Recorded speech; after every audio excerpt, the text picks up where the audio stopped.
Greetings, people of the world, Matthew back with you, and I'm bringing you the start of my brand new Let's Play, and we're going to be taking on one of my all-time favorite games that I have not played in a long time, Kid Icarus for the NES. And so, we're going to get right into the game here, and I hope that you enjoy this game as much as I do, because it has been too long since I've played this game.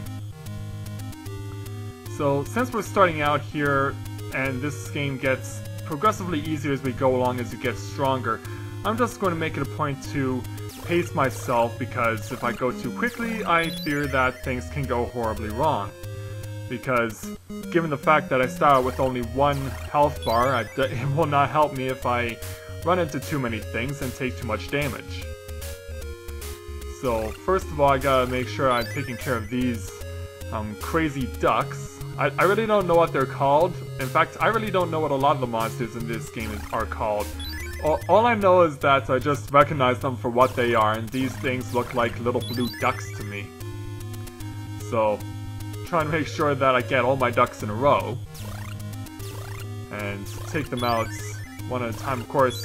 Also want to make sure that I get as many points as possible in order to get my health bar to the maximum that it can be. Plus, I'll show you whatever is in behind these doors, and for this first door, for some reason, it's always empty. So, now let's take out some more ducks. Just gonna pace myself here because I'm starting out. But this is a fun game.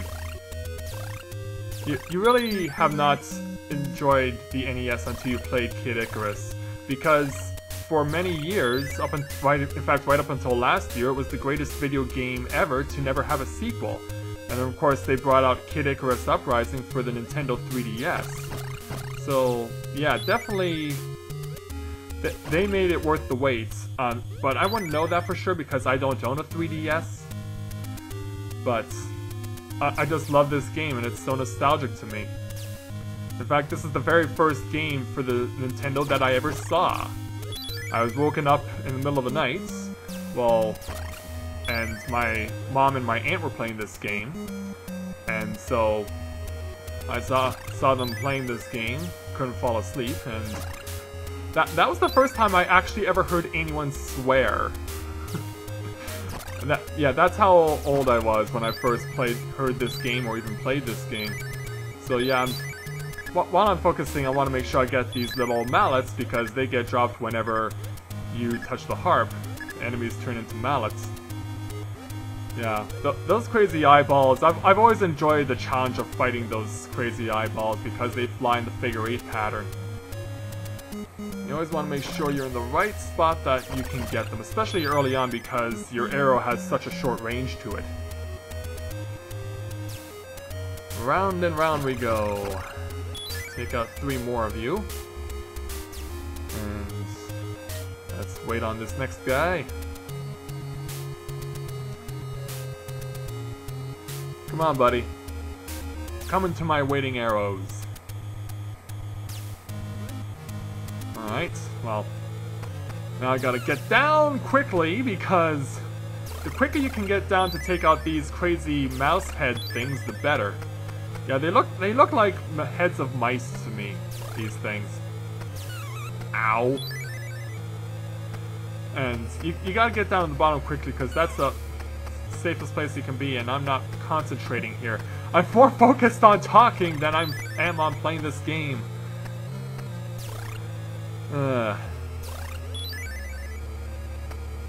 Yeah, this is the first video that I'm actually doing with my... I'm using an emulator now because for some reason my recording software continues to refuse to yield to what it is that I want it to do, so I have no choice but to rely on an emulator now. And yeah, unfortunately Pink Kitty Rose's recommendations for recording software usage have not worked out very well. However, in this instance, I haven't really needed to rely on it because of the fact that the emulator that she uses, the FCEUX emulator, actually comes with a recording option built in. So I can just record this video while I'm playing the emulator. So that's very convenient, and it's working well so far. Yeah, a recommendation by Pink Kitty Rose, the gamer who I respect more above than any other, but whose recommendations are terrible, one of her recommendations actually worked! Yeah, so, hey, it gives me something to talk about while I'm taking out the Grim Reaper, because this is a slow and tedious process, and whenever it locks eyes with you, it goes absolutely berserk, and it sends out little versions of itself. But I finally got it, and thankfully we get a chalice of health energy.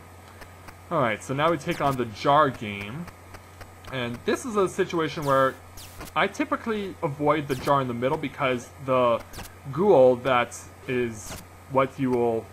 If you hit the ghoul, you'll get disqualified, but it's usually in the middle, so I try and avoid the middle. Or it can be right there! Okay, that was unexpected! Yeah, I talk about it usually being in the middle, and once you know it, it's not in the middle. But typically when I play this game, the ghoul is in the middle, but if you open up his jar before you open up every other's, you're instantly disqualified. And now I gotta focus on these very precarious jumps on narrow platforms. But I'm past that safely. And there is a Grim Reaper wedged in the floor. Okay, whatever. I'll ignore you and focus on the one that's right in front of me. Just pace yourself with this thing. You don't want to be setting off the alarm. I imagine it'll happen eventually, but right now I just want to control things as best I can. Yeah, come on back. Because every time you hit it, it actually turns right back to you. There it goes. And hey, his friend doesn't set it off the alarm. Awesome. I'm not gonna bother with that guy, because I know that I'm close. In fact, I believe that is the door right there. Yeah, that's it. So, I'll jump over you, but forgot about those little things that come out of the ground sometimes and shoot fireballs at you. But anyway, a quick timeout, and we'll be back with World 1-2.